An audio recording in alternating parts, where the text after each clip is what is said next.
Hello बच्चों, आप सब कैसे हैं। क्लास 4 हिंदी का 12 चैप्टर सुनीता की पहिया कुर्सी। सुनीता सुबह 7 बजे सोकर उठी। कुछ देर तो वह अपने बिस्तर पर ही बैठी रही। वह सोच रही थी कि आज उसे क्या क्या काम करने हैं। उसे याद आया कि आज तो बाजार जाना है। सोचते ही उसकी आंखों में चमक आ गई। सुनीता आज पहली बार अकेले बाजार जाने वाली थी। उसने अपनी टांगों को हाथ से पकड़कर खींचा और उन्हें पलंग से नीचे की ओर लटकाया। फिर पलंग का सहारा लेती हुई अपनी पहिया कुर्सी तक बढ़ी। सुनीता चलने फिरने के लिए पहिया कुर्सी की मदद लेती है। मतलब इसमें बताया गया है कि एक सुनीता नाम की एक लड़की है, वो अपाहिज है, जो कुर्सी पर बैठती है और उसको कहीं भी जाना रहता है तो कुर्सी की मदद लेती है। आज वह सभी काम फुर्ती से निपटाना चाहती थी। हालांकि कपड़े बदलना, जूते पहनना आदि उसके लिए कठिन काम है, पर अपने रोजाना के काम करने के लिए उसने स्वयं ही कई तरीके ढूंढ निकाले। 8 बजे तक सुनीता नहा धोकर तैयार हो गई।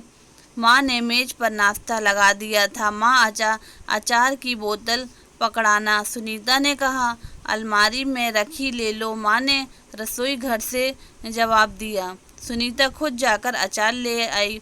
नाश्ता करते करते उसने पूछा, माँ बाजार से क्या क्या लाना है। 1 किलो चीनी लानी है, पर क्या तुम अकेले संभाल लोगी। मतलब वो तो अपाहिज थी ना, तो उसको हर काम में दिक्कत जाती थी। उसके छोटे छोटे काम भी उसको मतलब बड़े लगते थे, लेकिन फिर भी उसकी वो बोलती कि हाँ, कि माँ मैं सब कुछ संभाल लूँगी। तो उस दिन उसको बाजार जाना था, तो उसकी माँ बोलती है कि तुम अकेले संभाल लोगी ना, सब चली जाओगी बाजार। तो वो क्या बोलती, पक्का। सुनीता ने मुस्कुराते हुए कहा।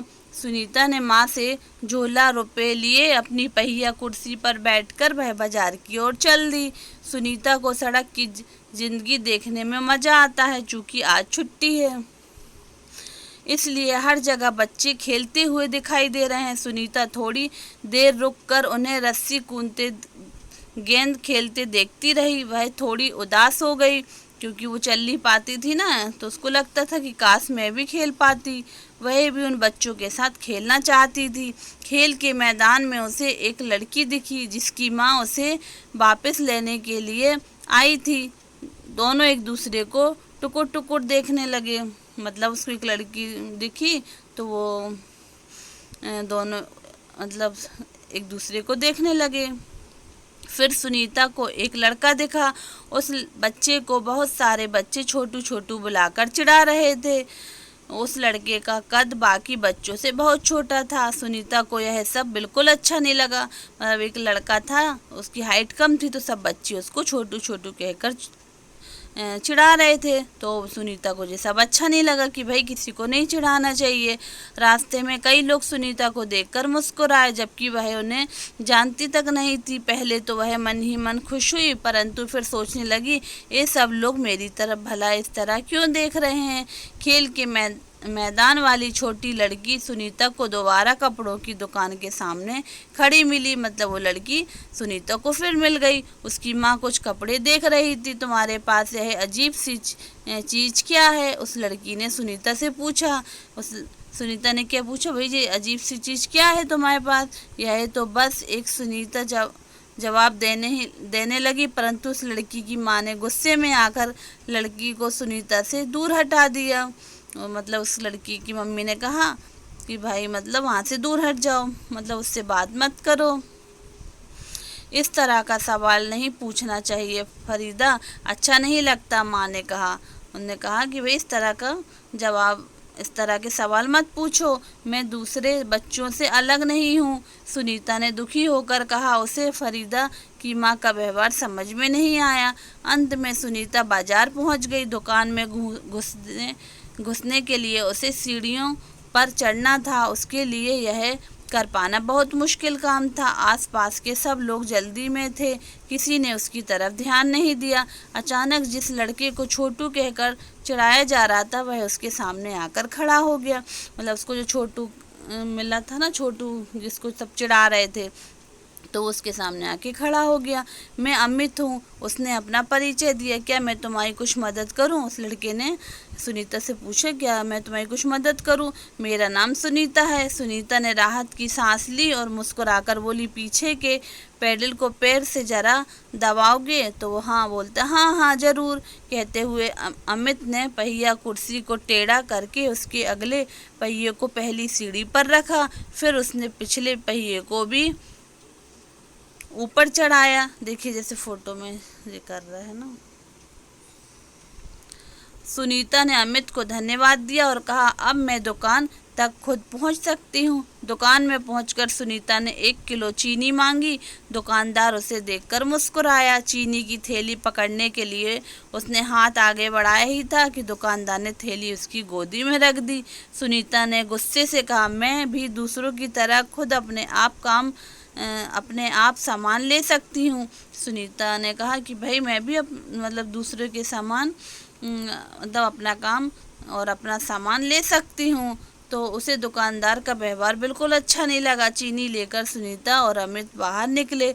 लोग मेरे साथ ऐसा व्यवहार करते हैं जैसे कि मैं कोई अजीबोगरीब लड़की हूँ, सुनीता ने कहा।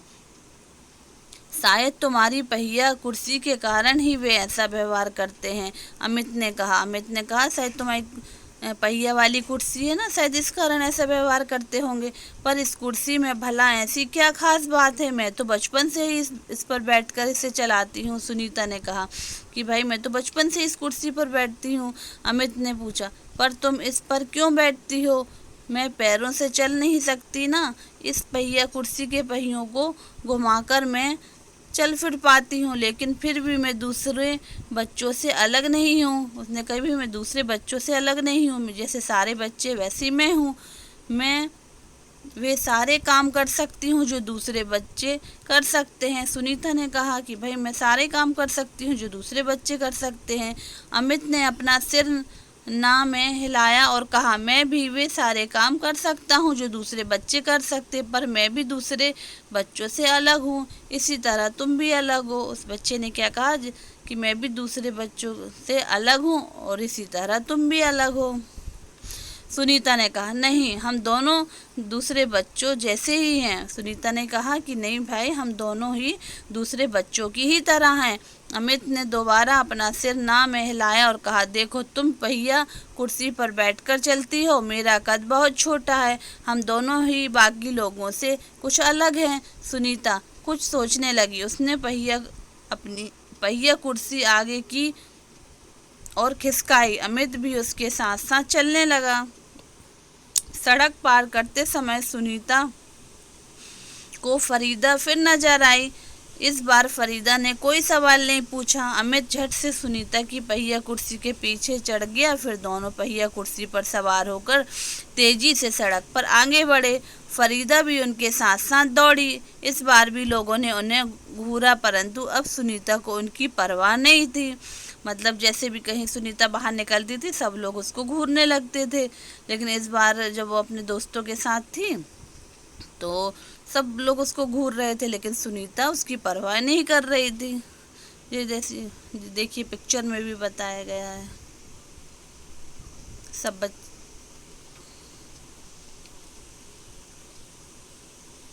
बच्चों, यह वीडियो आपको कैसा लगा? अगर अच्छा लगा हो तो लाइक करिएगा, सब्सक्राइब करिएगा और अपने दोस्तों में शेयर करिएगा।